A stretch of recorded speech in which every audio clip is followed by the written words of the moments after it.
Hello everyone, welcome to another brand new video, and in this video I will show you how to remove a signature background in Photoshop.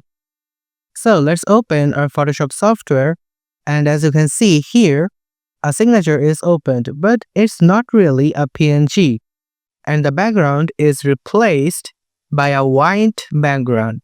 So how can you remove the white background? Now, many people would like to take a shortcut and then select the Magic Wand tool, but what the Magic Wand tool would allow you to do is just select the background. You have to first unlock it, select the background, and then you can just delete it like this. But as you can see, there are still some white edges left behind, which can happen a lot.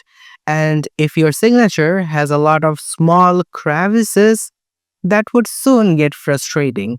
So the easiest way to remove the signature background is to simply click on select and then color range. Then select any part of your signature and then make sure that fuzziness is set to 200%. Click OK. And as you can see, every part of the signature only is traced.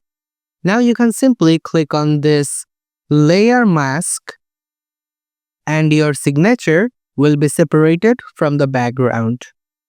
If you found this video helpful, please give it a thumbs up. If you have any questions, comment below and we'll be more than happy to answer it for you. And if you want to see us more on your For You page, subscribe to our channel.